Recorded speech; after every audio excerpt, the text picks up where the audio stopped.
topics and opinions expressed in the following show are solely those of the host and their guests and not those of W4CY Radio, its employees, or affiliates. We make no recommendations or endorsements for radio show programs, services, or products mentioned on air or on our web. No liability, explicit or implied, shall be extended to W4CY Radio or its employees or affiliates. Any questions or comments should be directed to those show hosts. Thank you for choosing W4CY Radio.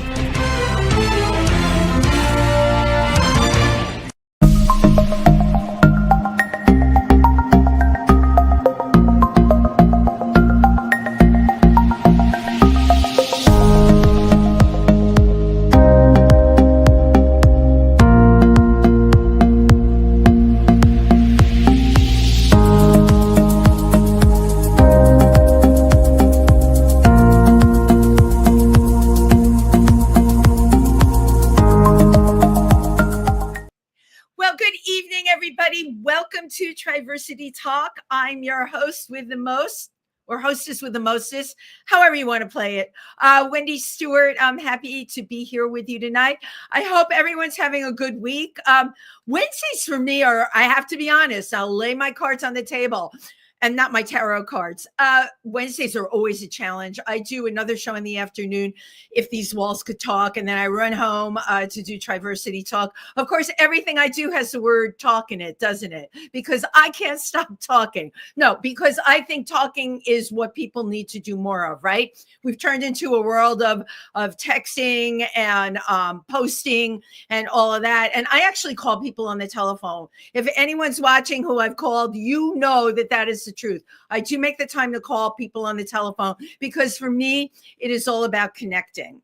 Also, while we're here tonight, I want to remind everybody, Triversity Talk is named after Triversity, the Pride Center in Milford, Pennsylvania. I'm a member of the board, and I've been there actually from the beginning. I think we are 13 years in already. We service the tri-state area, the more rural areas of New York, Pennsylvania, and New Jersey. And right now we have a wonderful project that's going on. It's called I Am What I Am. It's involving writing and painting, and people have signed up for it. It's already underway, but actually, if you're listening and you think you'd like to jump on board, please reach out to Triversity, the Pride Center on Facebook. And if you're not on Facebook and some way, somehow you're on YouTube, you can always reach me. I'm very, very reachable. My name is all over the internet. Okay, we got that out of the way. So, I was at the Glam Awards this year because I was nominated for a Glam Award along with my co-host Tim Moss for our podcast called If These Walls Could Talk. And the reason we were nominated at the Glam Awards, we've had on so many drag performers, performers that do the whole Lower East Side scene, performers that are incredible singers. But all of those performers at the Glam Awards, they have some kind of like hook or an edge that is intrinsically their own.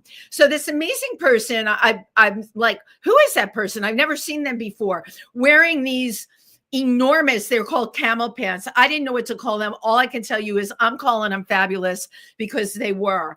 And this person was absolutely fabulous and introduced themselves as a drag king. And I'm like, my gosh, I've been trying to shine a light on drag kings, and I don't run into enough drag kings. There's just not enough drag kings out there, right?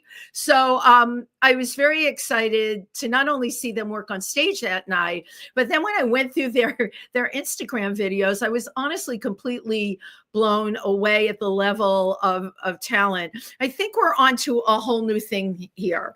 Our guest tonight calls himself the Impossibly Possible Man, as a show host, a producer, of course, a drag king, and sometimes Humphrey Bogart, sometimes Joe Exotic, but always up for high energy performances and, of course, stunts. So please put your hands together for Cunning Stunt. Hi, Wendy. Thank you so much for having me. And hello, everybody who is tuning in. This is so great that you're here. And we're live. We make a recording of this, but you'll have it to send out forevermore. But we are absolutely live. And we're unedited and unfiltered. That's right. That's just how Wendy likes her shows. So I'm thrilled to have you on here tonight. What brought you weren't at the Glam Awards last year. What brought you to the Glam Awards this year? So this year I was nominated in 2 categories in the Drag Kings. I was nominated for Drag King of the Year, and I was also nominated for Breakthrough Artist. I lost in both categories, but I was the very first Drag King ever to be nominated for Breakthrough Artist, which for an awards that's been around for 26 years, is pretty incredible that in 26 years we haven't had a king up for Breakthrough Artist. And then also this year they had the first Drag King troupe performance at the Glam Awards. Yes. So we got together and we all got on stage and performed together. So that was a pretty big evening. Well, I totally love that when you were all on stage. But when we were talking before the show, I told you I came up in the time where, I'm not kidding you, the only drag king. Maybe there were people like in Podunk doing drag king, but very small amount. Murray Hill, who everybody knew, and Murray Hill was like, oh, we're going to have a drag king in the show. It's Murray Hill. Of course, it was Murray Hill. Murray Hill, absolutely, who I love to death, did all the groundwork. And I think now, like meeting you and meeting more and more drag kings, I think the door now is wide open, and we just need to see you all out there a lot more. I know you're out there. You are everywhere. I'm like looking through all your videos.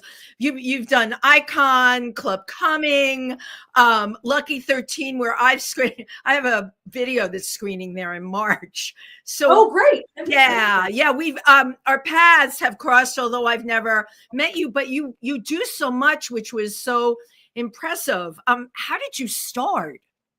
So I started drag when I was living not in the US. I was living in Taipei, Taiwan.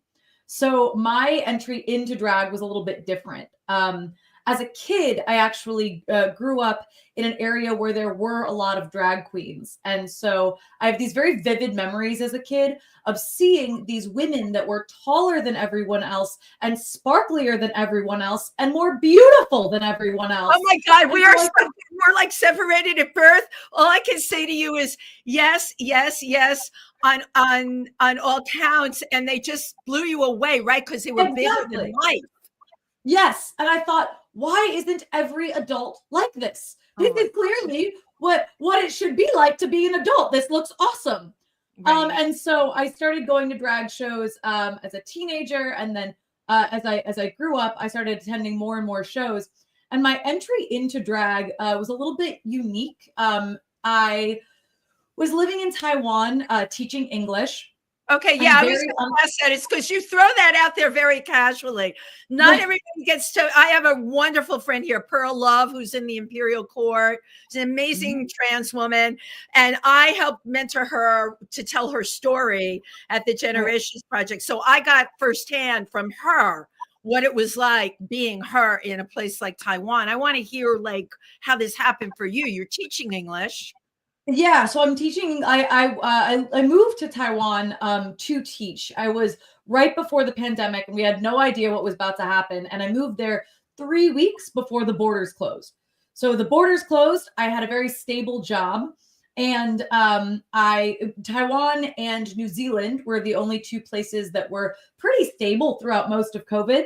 True. So I really felt like I was not dealing with all these crises that the rest of the world. You really kind of missed it. I had a cousin in New Zealand, and we were Zooming, and all of us here are like masked and freaked out.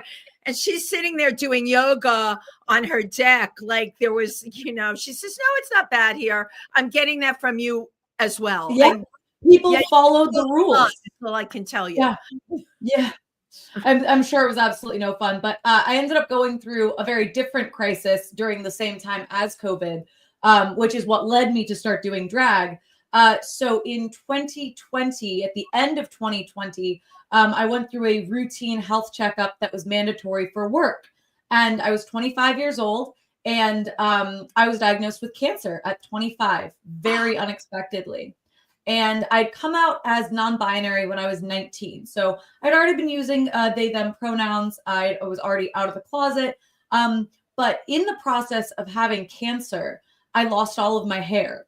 And after losing all of my hair, I started questioning my gender again while I was in the hospital in Taipei. So I was very isolated. I was very far away from the Right. community that I had back in the States. You're also But very young. Let's give it yes, that. This is young to have this yes, happen. yes. I do want to bring up, I don't have to tell you, there's more and more people in your age group being diagnosed with different cancers now. Yeah. Unfortunately, yeah, that is the case. I was diagnosed with stage 2 gray zone lymphoma, which means that the tumor exhibited both Reed-Sternberg and large B cell cells, which is both Hodgkin's and non-Hodgkin's lymphoma. It's a very rare type of lymphoma. Wow. So I started questioning my gender again. And the minute that I went into remission, the minute that I felt that I had handlebars back on my own life, I immediately threw myself into drag. It was something that I could control fully. It was something that was personal to me. And the effort that I put into it showed immediate benefit and response of, you are in control of the art that you produce. People want to see you. Right. You go out there and people are screaming and cheering. And so first and foremost, I'm a Taipei drag king. I was the very first drag king ever to be on the main stage at Taipei Pride, which is okay. Totally. And this is like so amazing. It's such an incredible story. Wow. They loved you. I saw some of the videos from Taipei. I don't know anything what the LGBTQ community is there, you know, and there you are. They loved you. Absolutely. Yeah. Yeah, so it was a really great time to be participating in drag in Taiwan. If you're familiar with RuPaul's Drag Race, the winner of the last season, Nymphia Wind, when I was living there, she was still in Taiwan. So we did do some shows together. And I was there when she left. And I mean, there were street parties that were blocks and blocks just to celebrate her leaving. So Taipei drag is competitive to, on a global scale, some of the best drag in the world. Taipei drag kings are some of the most booked, most talented, most competitive drag kings in Asia. And Taiwan is the Taipei Pride is the largest pride in Southeast Asia, first country to legalize same-sex marriage in Southeast Asia. And so the pride parades are huge, and the drag scene in Taipei is truly world-class. And I love hearing this. If you weren't on this show tonight, you know, and all of us know we've traveled to Europe. We know the scene's all over. I know nothing other than what my friend Pearl Love told me about this. This is so incredible to me, and world-class drag kings. Now, let me ask you, in comparison to here, are there many more drag kings in Taipei? No, there are far more here. So the joke that I like to make is I was a big fish in a little pond in Taiwan, and I became a little fish in a very big pond when I moved back to the States. Right. You're not such a little fish, I have to tell you. I go to burlesque in Brooklyn, and I you know, I don't stroke people's egos, and I also never sit and go through everyone's videos because you know, I have so many talented friends. You and I have Angela Mansberry in common, who I love to death. Yes. Satanya Face has been another Alex Gelso, wonderful actor, great drag performer. I support Alex all the time. But you have something special that is very, very different. And it's not just the drag king. It's not just that. It's your level of performance. You're very exciting to watch. And it again, you know, your name, Cunning Stunt, which, by the way, I had to say over and over again because you know I was going to flip and it was going to kind of right. I was waiting for that to happen, but you know, you call it stunts, but it's actually its own kind of performance art. It's like a demonstration on an incredibly high level of movement and projection. And in your videos, you know, I again listen to the audiences. They're completely engaged because they don't know what the hell is going to happen next. Thank you. I like to keep audiences at the edge of their seat. I definitely like to build numbers that are there to surprise people, show you something that you haven't seen before. The drag community in New York is very, very saturated. There are a lot of us. And so if you want to make sure you're seen, you got to be doing something different. And so that's what I try to do. Right. But, you know, you watch people they can use the music as a hook. There was a well-known drag performer, Lip Synca. I don't know if you know who Lip Synca is, but was No, world love famous. it. Lip Synca's hook, right? You don't even know who she is, and yet Google her. And I bring Lip Synca up because her hook was the telephone was constantly ringing, and these conversations would go on with Lip Synca having like these two-way conversations. It was her hook, right? And her timing was so impeccable. There was no one that could touch her. So with all the drag that came out from that time, and now I'm going back to the 80s, there was still no one that could touch her. And with what you're doing, it's just, I can't even explain it, but I'm like, oh, this one is definitely going places. Now, RuPaul had on, who was the drag king that RuPaul had on?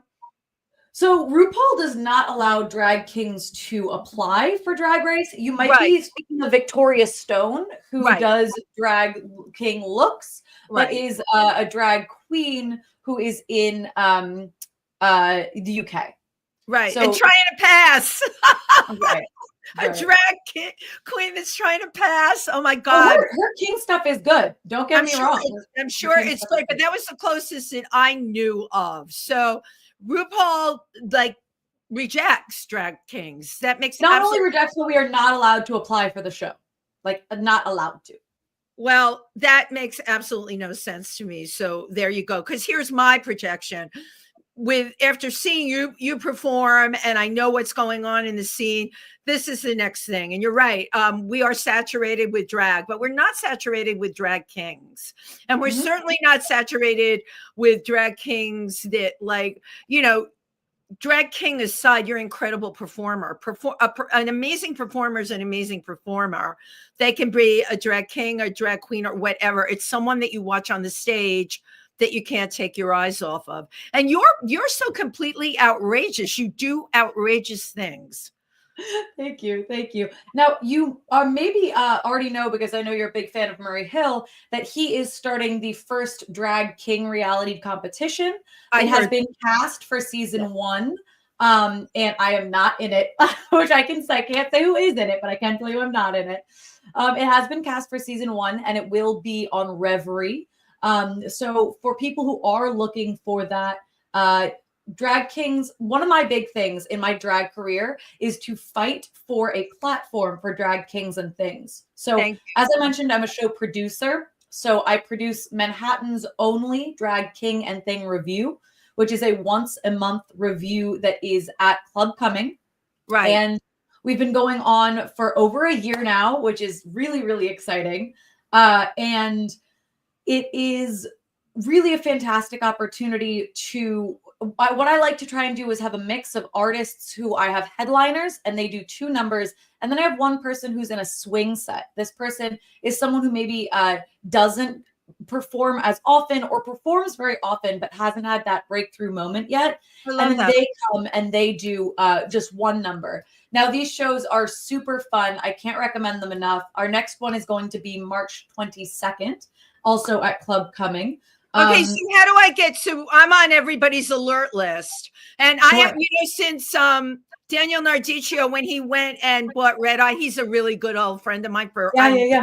Talking for hundreds of years. He's going to kill me for saying that, but I seem to have gotten off of Club Cumming's radar. I would love to come see your show. Please. So there are definitely 2 ways to keep on top of the shows at Club Cumming specifically. So Club Cumming has a newsletter.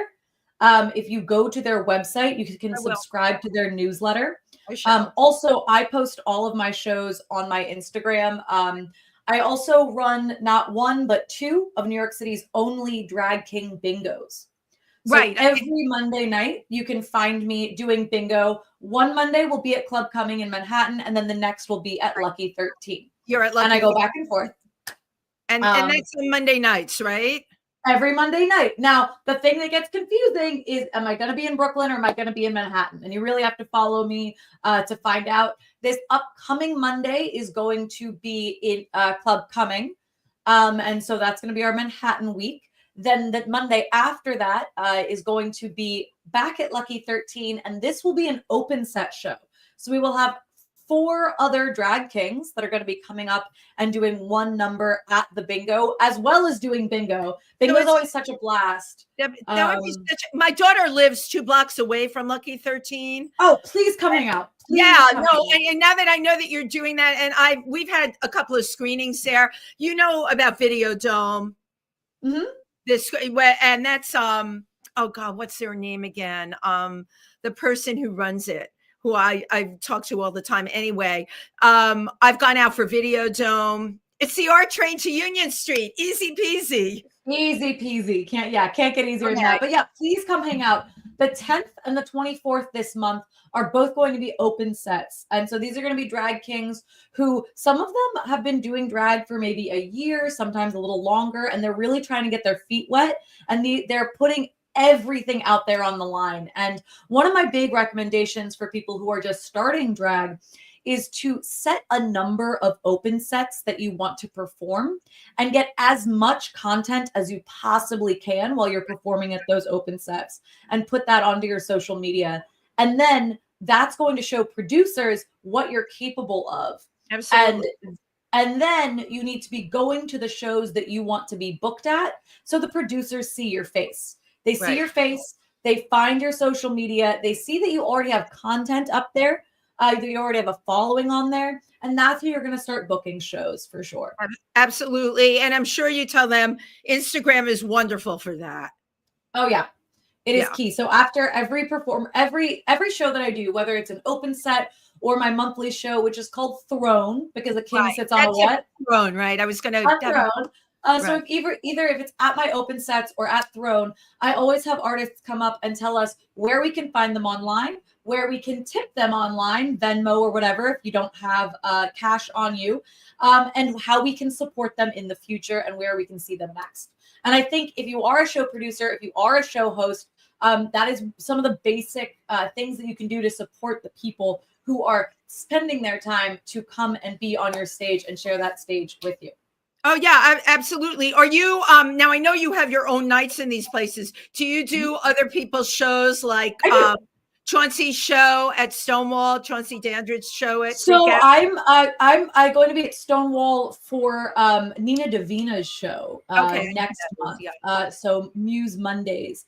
And I'm all over the place. I'm going to be at Phoenix Bar I guess in a week and a half. Tomorrow, I'm doing a show that I'm actually really excited about. It's a fundraiser for the Brooklyn Community Kitchen. And so the Brooklyn Community Kitchen is as an organization in Greenpoint that has been providing meals to the Brooklyn community for 30 years. And this is their first major fundraiser. And so what they decided to do was to have a all-gender beauty pageant. I'm going to be one of the competitors. And all of the proceeds go to the Brooklyn Community Kitchen and essentially paying for food supplies, because it's at a point where volunteers are using their own money to pay for these food supplies to keep that kitchen open. And so with all of the money that we can make from raffling and from ticketing, I'm really hoping that we have a really killer event tomorrow night.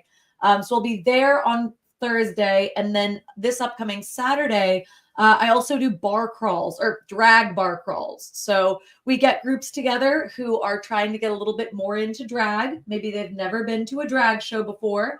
We teach them what it's going to be like, what to expect. And then we take them to a drag show and facilitate making sure they have the best night possible. So you do field trips and essence on top. It's so incredible, because a lot of the known drag queens that that's who I came up with. And all the things that you're talking about, none of those things existed. It was just kind of sink and swim. And Brooklyn at the time was certainly not anywhere you were ever going to perform, right? Let's flip the switch. Now, so many people are not only getting started in Brooklyn. I've seen Bushwig, the incredible shows that are done out there. And I love how authentic people are. I love the creativity. Yeah. Brooklyn drag has a reputation for being a little bit more alternative, a little bit more out there, sometimes even gorier, spookier. And then Manhattan drag is what we tend to think of as more polished. But by polished, I don't mean I don't mean like of a higher caliber. I mean, we think of of Manhattan drag as essentially like pop stars. Like they're going to do a pop number. They're going to wear a leotard. They're going to wear a wig and a heel. They're going to do a cartwheel. And do a cartwheel. I'm not to speak ill. I'm not trying I'm not speaking ill of cartwheels either. Let me just tell you, that was cutting edge for me a few years ago because nobody I knew could like freaking do a cartwheel and not end up in traction. Okay. So we had our death drops, we had cartwheels. As you know, this was all RuPaul inspired. Drag started exploding. But, you know, like yourself and a number of the other people, I've had someone else on here, Jada, that I did a show with, 50 Shades of Gay. Jada was our drag performer. I'm like, where the hell have you been all my life? Like, amazing, young, exciting to watch, could sing, could dance like nobody's business, death drop effortlessly, and do a million other things, and was just riveting. When I've seen so many people, when you see someone on stage and you can't take your eyes off of them, that's what we want. You know, we want something like that, you know, and you know this.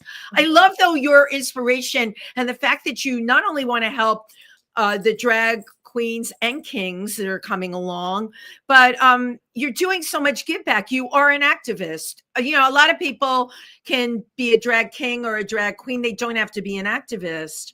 But you raised money for someone that was kicked out of a gym because they were transgender. Mm-hmm. You put that. So could you tell us a little bit about that? Mm-hmm. Sure. Yeah. That was a very, very unfortunate situation. So this was last spring. It's been about a year ago. There was a trans woman who was denied access to a gym because she was trans. And this got around, and there is a boxing gym called Outbox NYC. Yeah. So Outbox ended up having us put together a really fantastic night of performers. And it was an absolutely killer event. And one of the best things about that event was it was this one gym that made a really hateful decision to be hateful in a world where you can choose to be kind.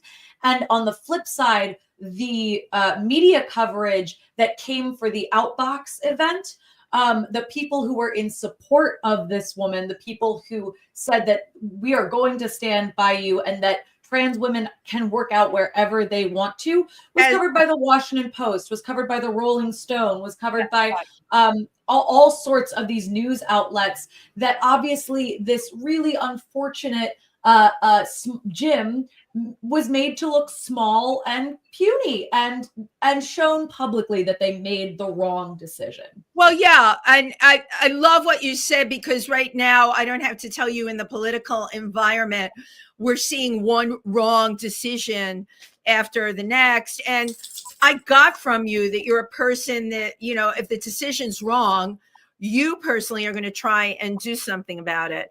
That's a very special quality to have. And, you know, one of the questions I had in my head, I know you asked me if I was going to ask questions. I'm not it just bubbles up inside of me. What made you who you are? The type of person that wants to try and change things, that really wants to be generous and make great things happen, but is not afraid of sticking their neck out. Like, were you always like this?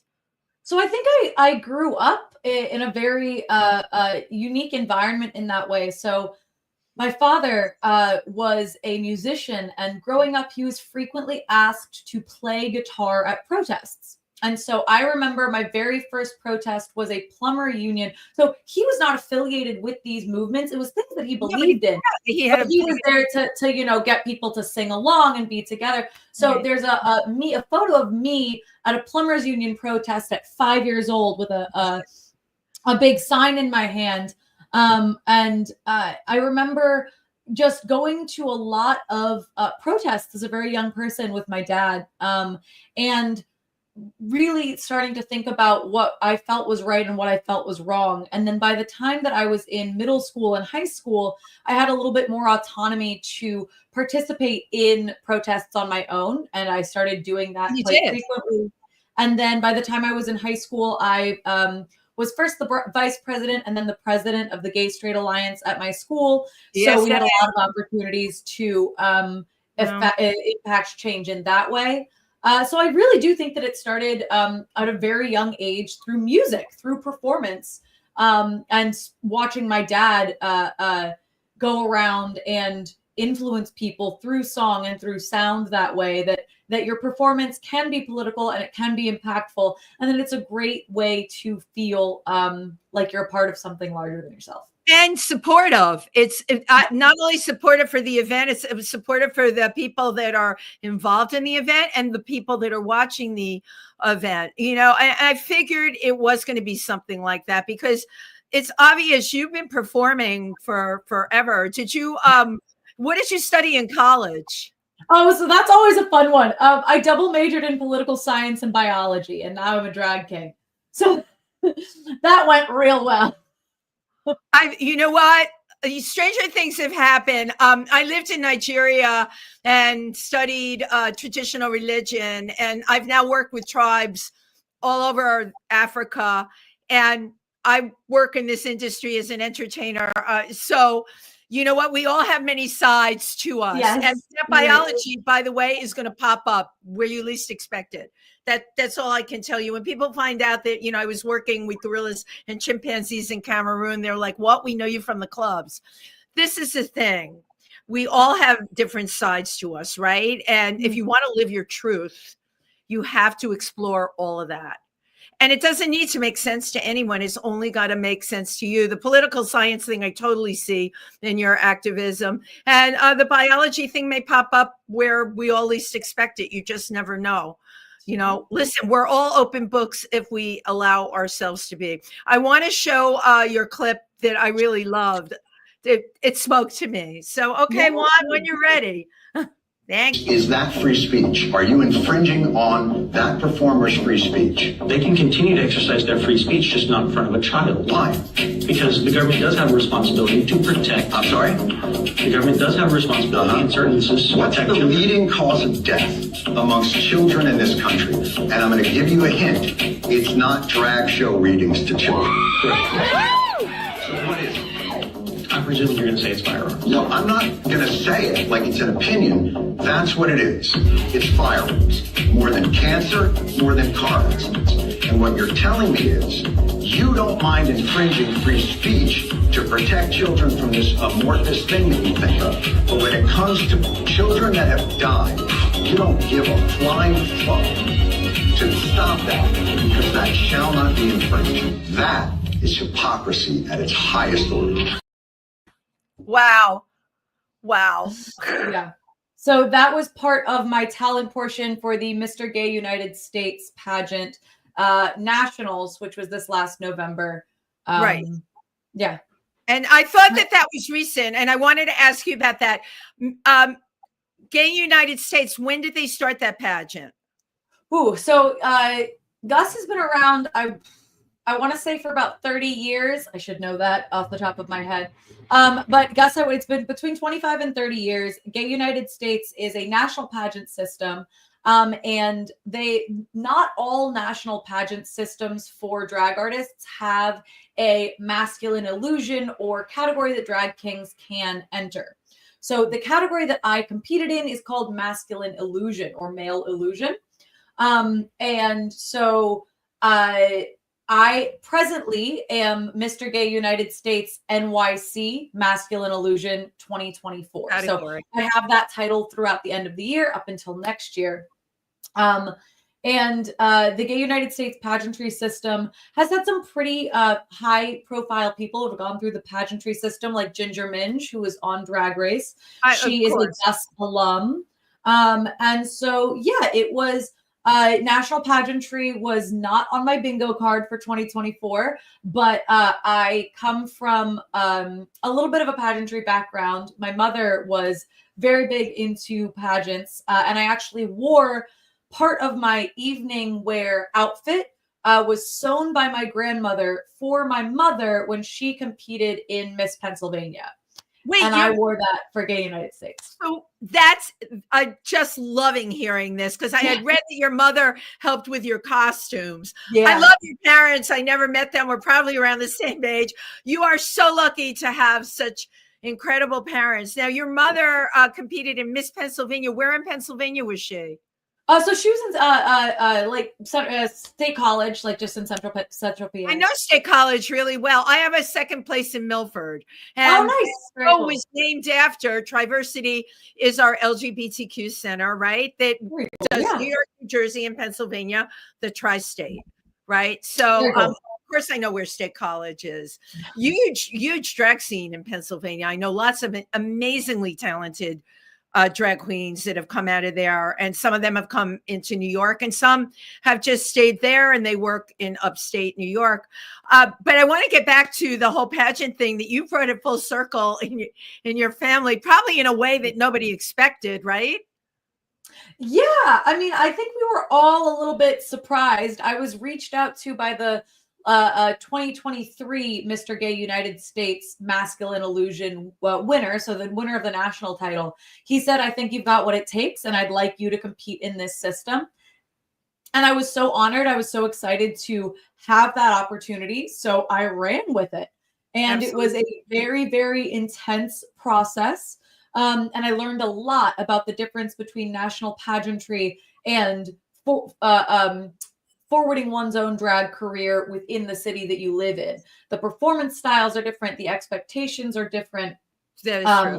Right. Everything is with pageantry. Everything is different than what I might present as my full package here in the city, to be having more bookings, to be more forward facing here in the city. What I was presenting on the national pageantry system was a very different experience.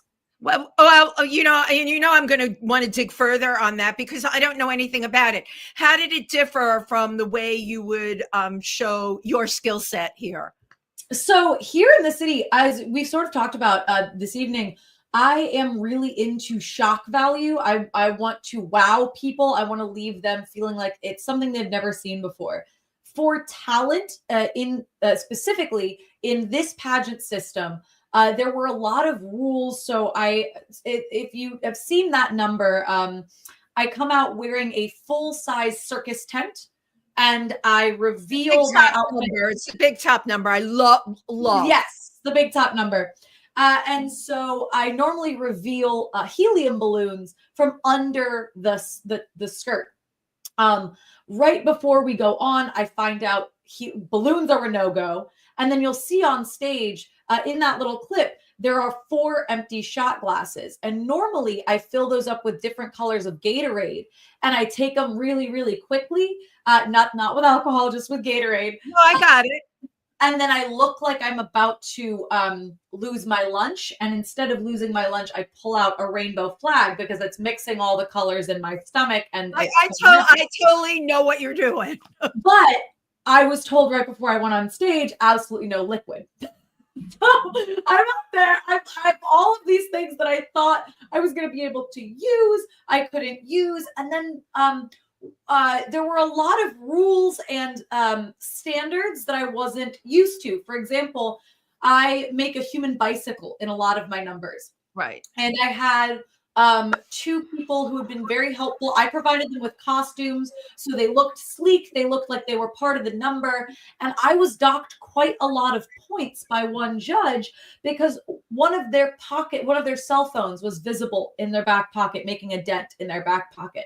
And you win the pageant based on these, and I was docked very heavily because this person had a cell phone in their back pocket. So I'm curious because you're so outside of the box. Like, how did these rules and regulations? How did you feel about them? And what do you think? Pageantry taught me quite a lot about a more public understanding of what a drag artist should be presenting. And I learned what I felt like I learned in my pageantry experience was how to present a number, how to present a package that is easily marketable and consumable and palatable a larger audience. I was going to say sellable for larger audiences. And when you are focused on creating a platform for drag kings and things, I want to create the art that I want to create. But I also want the wider world to know that we are here, we are good at what we do, and we will not be stopped. And if what that takes is tailoring the art that I do to, in some venues and in some ways, make it palatable for the public, I'm happy to do that so that I can continue to make the art that I want to make. I'm like, you're really blowing me away, because I'm thinking of everybody I know that would just absolutely tell that pageant where to go, right? And you are outrageous on stage, and yet you're smart enough.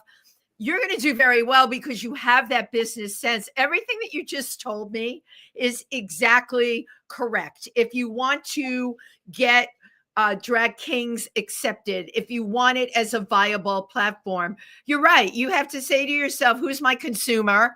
This is my product. When I'm in New York, I will pitch it a different way. And when I'm in Peoria, I will pitch it that way. I think where a lot of people, and because you're out there performing in the scene, I think where a lot of people lose it is they don't get that, or they become one note on what they do. I will also say that in my own, one of my big concerns on this marketability, because I do want to be successful in what I do, is my name. I think my name is very funny. I think it's very creative, but it's also very raunchy. And if I were a conservative parent who was really worried, and I had the idea that drag artists were groomers, or that drag artists were out to turn your children, I would not want my child to be exposed to someone with a name that is as raunchy as mine. So when I do family shows, because sometimes in the summer it'll be like you want entertainment at a summer festival or a pride festival, a street fair or something. Yeah, I just go by my last name. I just go by Stunt. I also do kids reading hours that obviously are very, very low key, and I go by Mr. Stunt. Because what I'm doing is stunts. I want to wow the audience. I want people to leave feeling like they're excited and they've seen something new. But I know that might be the name itself is something that can be a hang up for people. Right. I'm telling you, you have not left one stone unturned. I think about it a lot. Business classes in this when you get done with everything else that you're doing, really, because you certainly have a head for how to promote, how to market, okay, and how people need to look at themselves as a product. When I've told people that, a lot of them don't get it. The drag performers I know, and the general burlesque performers that I know, when they understand the word product, they know how to market, because at the end of the day, unfortunately, what we do is a product. You're selling something, But so is Beyonce, so is Rihanna, so is every pop star. Their names are products, and you create around that. Right, exactly. And look, they're all incredibly smart business people. Mm-hmm. God, we have to get like a tangible product, like something that smells good, connected to you. I see a whole. Oh, I love candles. I know. I was getting the smell vibe. Don't ask me why.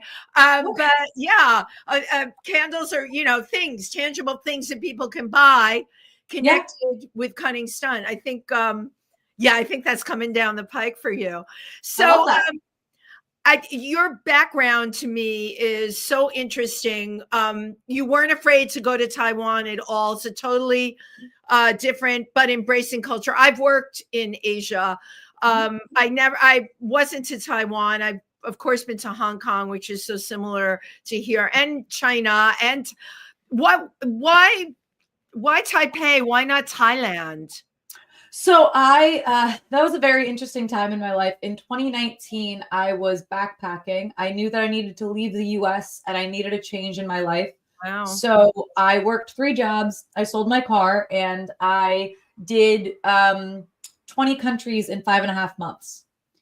In the process of doing that trip, I had a dear friend of mine call me, and I said to them, hey, I don't want to move back to America. And they said, well, my partner and I are moving to Taiwan. There are good jobs here. Do you want to try it out? And so I got my English teaching certification while I was still traveling. And by the time I landed in Taiwan, I already had a job. Wow. Smart, and really smart without even knowing what you were doing. Because you're right, when the pandemic hit, performance had completely shut down. It was awful. That's when I came up with podcasts, and Yeah. all of our shows were done. Some of those people that you met at the Glam Awards, we were all doing shows online. I didn't even know what Venmo was. Somebody said to me, if you're going to do comedy here, you have to put your Venmo up. I'm like, I thought it was something that went with stand-up comedy. I'm like, what is Venmo? And they told me, and they're like, people are going to want to tip you. I'm like, why are they going to want to tip me? Because they like they like your performance. Right. But you know what? I did it. I'm not going to lie. I used to keep a half a bottle of wine next to me because the whole idea just freaked me out. I'm from, a totally different time. I'm a time traveler, however. So I will just go with wherever I am. And I ask lots of questions, and I'm an energy junkie, which is why I loved your performances. They were absolutely filled with energy. And what you call stunts, I call the edge, right? What do you call it when you mix the oranges with the Vaseline in your show? Oh, so that was for my birthday show, not this year, but the year before. And those are the lyrics to that song. I actually just followed the lyrics to that song. Brilliant.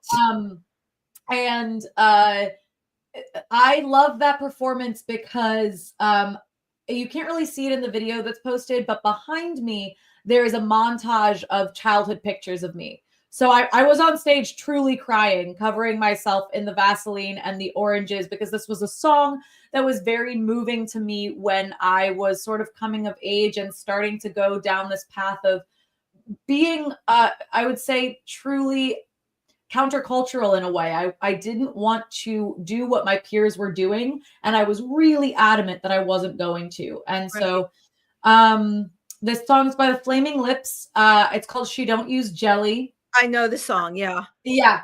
So I would say that is one of my stunts, but I do try to do like light acrobatics in a lot lot of my shows. I saw that in some of the videos, right? Yeah. And I saw the human bicycle thing, and leather. Yes. I'm telling you, and you're really smart what you put up online, because a lot of people, it's way too long. None of us have that kind of attention span. Unfortunately, yeah, me neither. No, I know, but your timing is just perfect. I went from video to video. I'm like, this is so damn entertaining. I can't wait to have this person. Okay, we are down to the wire. I can't believe it. I don't know where the time goes. I know, this was lovely. So great having you. You get to put in your wants, your desires. This is your last minute. Please share it. All right. Well, thank you so much for having me, and for everybody who tuned in. Thank you so much. What do you want people to know about you? What do you want? Just give them something to walk away with. What do you want? Please, if you'd like to follow me, and if you'd like to come to some of my shows, you can find me on Instagram at cunning_stunt_king. That is CUNNING_stunt_king. Make sure, if you are a producer, that you are producing shows that involve drag kings. Love this. If you are looking for a drag king or a list of drag kings to perform in your shows, please send me a message. I have a roster of incredible talent. Make sure that if you are a producer here in New York City or anywhere in the country, that your casts are diverse, not only in the type of art they bring, but in all of the representations of people that can be in your cast. The future of drag is expansive. And so I really hope that you can take from this hour that there are drag kings and things that are here with high quality performances that are ready to wow you. And I'd love to speak with you more. If you want to find me online, I answer any of your questions about how to get into drag. And of course, if you're available here in New York City, please come to my shows. Our next throne is going to be March 22nd at Club Cunning. Right. And I think that's just about it for me, Wendy. Fabulous. And I always take a picture before we say bye-bye. So smile.